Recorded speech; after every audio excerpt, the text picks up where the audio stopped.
Praise the Lord. வாழ்வை வளமாக்கும் தேவ வார்த்தை ரோமருக்கு எழுதின நிருபம் 8ஆம் அதிகாரம் 12ஆம் வசனம்.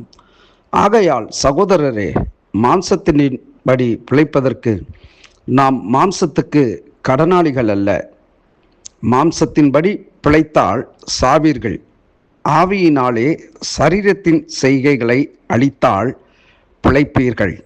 அன்பான கர்த்தருடைய பிள்ளைகளே, இங்கே மாம்சத்தின்படி பிழைப்பதற்கு மாம்சத்துக்கு நாம் கடனாளிகள் அல்ல என்று எழுதப்பட்டிருக்கிறது. அதே போல 3வது வசனம், மாம்சத்தின்படி பிழைத்தால் சாவீர்கள், ஆவியினாலே சரீரத்தின் செய்கைகளை அழித்தால் பிழைப்பீர்கள் என்று சொல்லப்பட்டிருக்கிறது.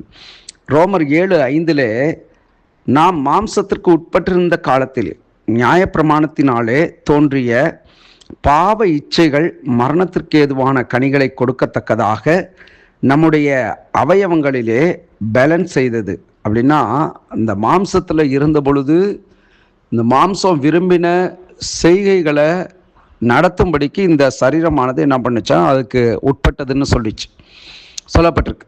அப்போது ஒருவன் மாம்சத்தில் அவன் பிழைத்திருந்தால் அவனுடைய மரணம் நிச்சயம். உடனே என்ன சொல்கிறாங்க, விலங்கலையே அப்படின்னு நீங்கள் யோசிக்கலாம். அப்படி இல்லை.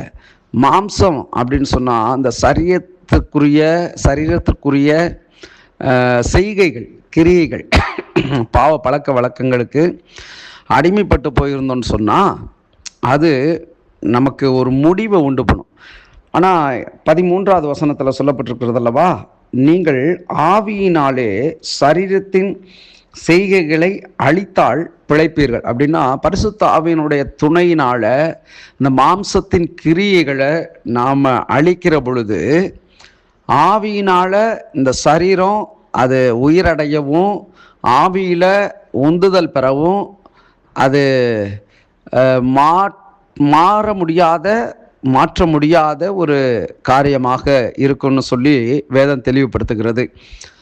அப்போ இந்த மாம்சம் விரும்புகிறத மனுஷன் இன்றைய அளவும் என்ன பண்ணிகிட்டு இருக்கான், மாம்சத்தோடு போராடிக்கிட்டு தான் இருக்கான்.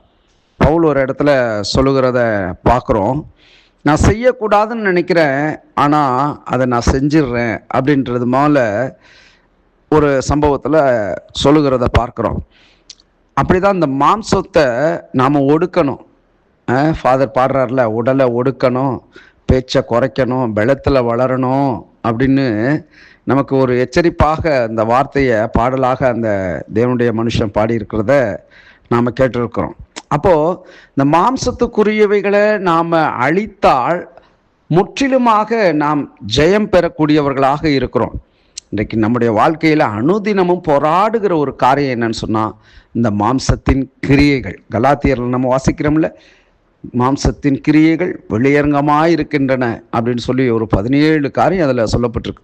பச்சாரம், வேசித்தனம், அசுத்தம், காம விகாரம், விக்கிரக ஆராதனை, பில்லி சூனியம், பகை, விரோதம், சண்டை, களியாட்டு, இதன் போல் 17 காரியங்கள் அங்கே சொல்லப்பட்டிருக்கு.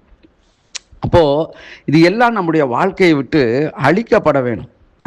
ஆவின் கனியோ அன்பு, சந்தோஷம், சமாதானம், நீடிய பொறுமை, தயவு, நற்குணம், சாந்தம், விசுவாசம், இச்சை அடக்கம் அப்படின்னு சொல்லப்பட்ட அந்த வார்த்தைகளை நாம் எய்ம் பண்ணி இந்த மாம்சத்தின் கிரியைகளை உடைத்தோன்னு சொன்னால் ஆவின் கனிகளினால் நாம் அனுதினமும் பிழைக்கக்கூடியவர்களாக நாம் இருப்போம். அப்போ அதனால தான் சொல்லப்படுது, மாம்சத்தின்படி நாம் பிழைத்தால் நாம் சாவோம், ஆவியினால் நாம் இந்த சரீரத்தின் செய்கைகளை அழித்தோம் அப்படின்னா பிழைக்கிறதற்கு தேவன் உதவி செய்கிறவராக இருக்கிறார். செபிப்போம். நல்ல தகப்பனே, இந்த நாளிலே சொல்லப்பட்ட வார்த்தையின்படி எங்கள் வாழ்க்கையை அமைத்துக்கொள்ள எங்களுக்கு நீர் உம்முடைய கிருபை தரும்படியாய் செபிக்கிறேன். இந்த நாளில் இந்த வார்த்தைகளை கேட்கிற ஒவ்வொரு பிள்ளைகளை நீர் அபரிவிதமாய் ஆசீர்வதிப்பீராக. கிறிஸ்து இயேசுவின் நாமத்தில் ஜெபிக்கிறேன், ஜீவனுள்ள நல்ல பிதாவே. ஆமேன், ஆமேன். கர்த்தர் தாமே உங்களை ஆசீர்வதிப்பாராக. God bless you.